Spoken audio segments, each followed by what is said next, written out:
Tanzania si alikuwa kiongozi wa Liberation Movement, alikuwa kiongozi wa masuala ya ukombozi wa bara la Afrika. Naijua hiyo michezo hiyo. Na hata michezo ya kisasa iliyofanyika katika baadhi ya nchi naijua. Ambayo hiyo hatujasimuliwa, tumeona. Inafanikaga michezo hii ya kulipia baadhi ya watu wafanye vitendo vya kihalifu katika nchi husika, lakini kwa malengo na sababu zitakazotajwa tofauti na zile zilizokusudiwa. Sababu nyingi inakuaga rasilimali, lakini zinazotumika zinatajwaga zingine. Lazima kila wakati tuwe makini. Na hata nchi yetu inao vibaraka, wako wengi tu. Vibaraka wa aina hiyo wapo wengi na wako kazini. Na maisha yao wanaendesha kwa kulipwa hivyo hivyo. Wakati ninyi mnavuja jasho kutafuta kipato halali cha maisha yenu na kuiendeleza nchi, lakini wapo vibaraka ambao wao maisha yao wanatunzwa na kazi maalum wanazofanya ni hizi za kuharibu amani katika nchi.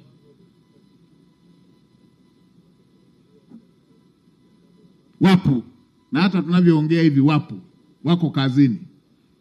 Familia zao zinatunzwa kwa kufanya kazi hizo hizo za ukibaraka.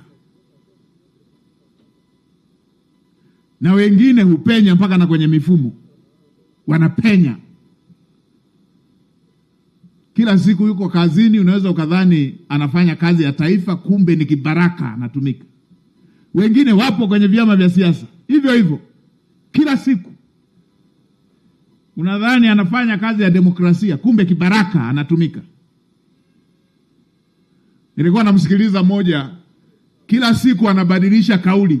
Siku hii KKT wanataka kufanya hivi. Mimi niwaambieni, nchi yetu hii utaratibu wa kupata viongozi wakuu wa nchi ni kupitia vyama vya siasa. Hatujawahi kusimamisha wagombea wa madhehebu. Tunatumia vyama vya siasa, ndivyo katiba inavyosema. Ni mwaka gani kuna dhehebu liliwahi kusimamisha mgombea?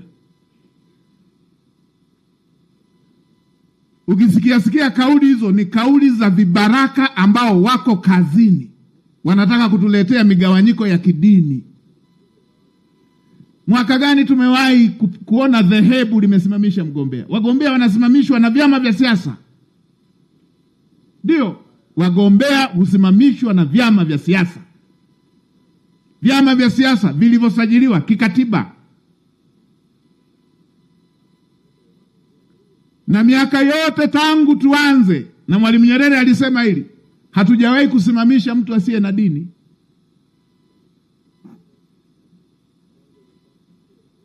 Sasa ya mambo ya madhehebu mwaka huu yanaanzia wapi? Kama si kazi za vibaraka walioko kazini. Mambo ya kipumbavu, tunapotezea na muda. KKT. Lini dhehebu limewahi kuwa na mgombea? Sisi tuna vyama vya siasa.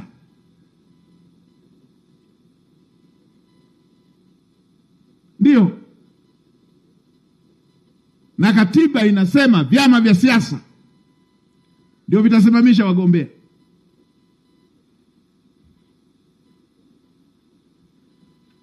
Na vibaraka wenyewe wanaoongea hayo hata sio wana CCM. Si waongea vyama vyao huko. Kama kwenye vyama vyao wanasimamishaga kupitia madhehebu ni huko. Mimi nilishakuwa naibu katibu mkuu wa chama hiki. Najua mambo ya viongozi ndani ya chama chetu yanatumia chama cha siasa. Chama chenye heshima. Ukiwa na chama chenye heshima unaongeleaje madhehebu? Mambo ya kijinga yakaachwa yakarudiwa huanza kuonekana kwamba ni mambo ya maana. Haya lazima tuyakatae kila dakika. Ndio. Mnataka kuwafanya maaskofu wawe bize kujadili mambo ya vyama vya siasa ya nomination badala ya kufanya mambo ya kuombea taifa na kulinda heshima na utukufu ndani ya madhehebu yao. KKT.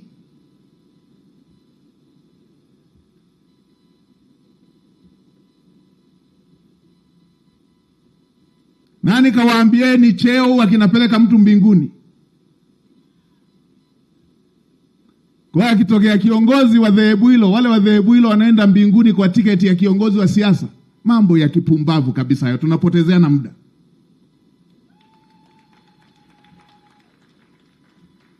Jana nimesikia lingine, huyu ni mgombea wa rais, huyu ni mgombea wa rais. Tangu lini sisi rais anataja mgombea? Someni katiba ya chama chetu iwaambie ilivyo. Na mjumbe wa kamati kuu yuko hapo.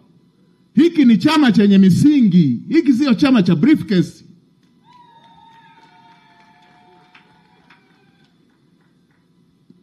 Ukibaraka, tusipotezeane muda. Na ukisikia kwenye tetezi, unaona wanataja, unatutaja na wengine. Msitupotezee muda. Watu wengine hatuugui na madaraka. Tunaugua na kutatua shida za watu.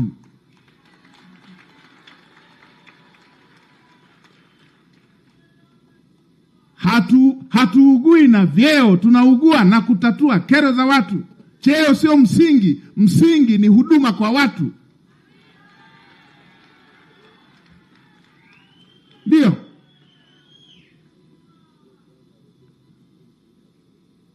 Mimi nimeanza, niko sekondari, nasomesha watoto ambao hawajiwezi. Nina watoto zaidi ya 1000 ambao wamepitia mikono yangu. Hayakusubiri waziri mkuu.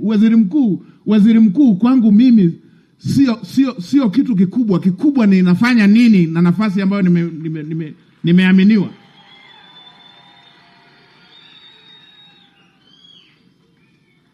Ndio maana kila wikendi nikimaliza majukumu yale ya ratiba ya kiserikali, naingia na haya, hamna kupumzika, ili wale ambao wanahitaji kusikilizwa waweze kusikilizwa. Na hata hapa nitawasikiliza.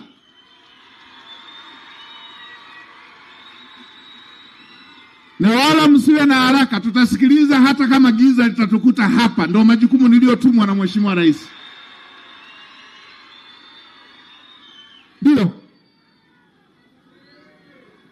Ndio.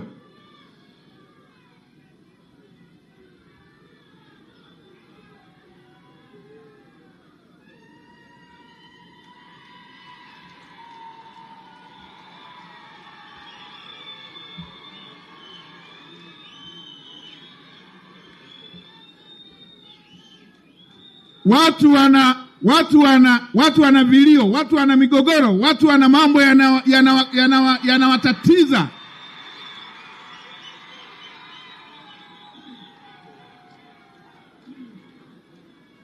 Watu wanahitaji ajira.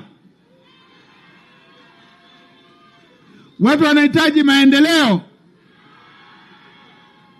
Leo hii hatujamaliza hata mwaka tangu tutoke kwenye uchaguzi. Kila siku ajenda iwe uchaguzi. Mambo ya kipumbavu kabisa hayo. Ya ubinafsi.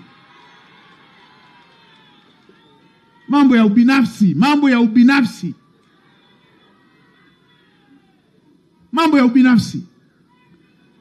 Taifa linalotakiwa kupiga hatua, miezi 6 baada ya uchaguzi tuanze kujadili uchaguzi. Badala ya kujadili namna gani ya kushughulikia kero, namna gani ya kuondoa malalamiko ya wananchi, tujadili vyeo.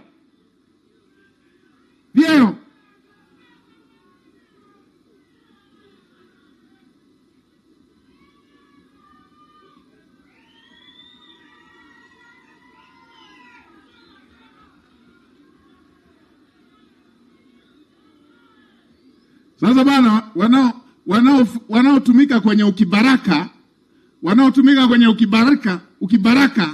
wanaohangaishwa na ukibaraka na wanaohangaishwa na vyeo, tusipotezeane muda. Mimi kwangu kubwa ni kushughulikia kero za wananchi. Na hicho ndicho ambacho katiba imenituma, na hicho ndicho ambacho rais amenituma. Tusipotezeane muda.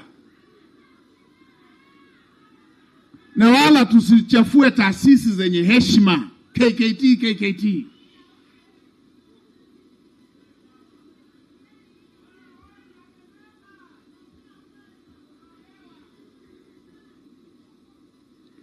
Wananchi wana mahitaji ya lazima ambayo wanataka serikali yao ifanye.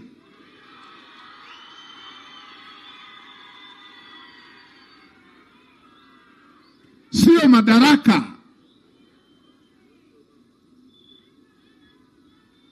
Nani kawaambieni madaraka haya nilionayo ni madogo? Nani kawaambieni madogo? Hebu wasome katiba hawa wapumbavu hao.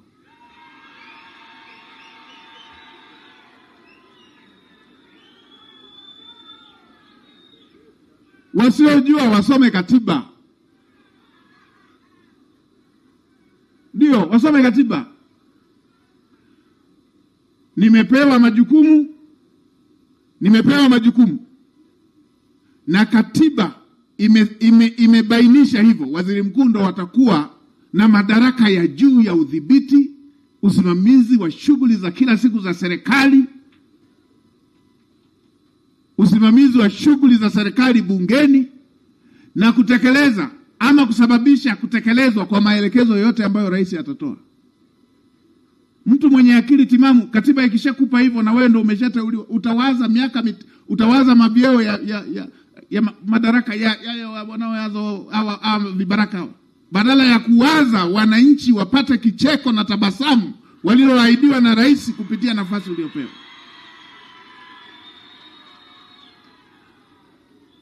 Na mimi niwaambieni Watanzania, kuna michezo mingi mno tunachezewa na vibaraka hawa mingi, wakitafuta kutugombanisha kila leo.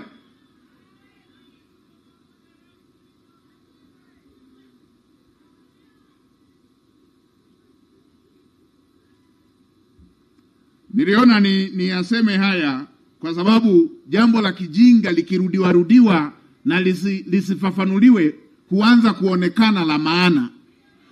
Niwaombe Watanzania, na Mheshimiwa Rais alishatoa mwongozo, twendeni tutumie muda mwingi kwenye mambo ya maendeleo ya nchi yetu na watu wake.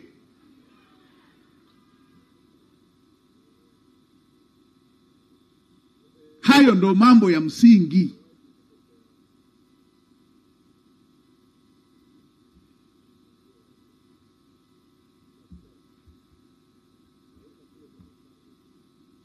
Tunagombanishwa mno, watu wanapoteza muda hata wa kutafakari kila jambo kwamba hili limetokeaje.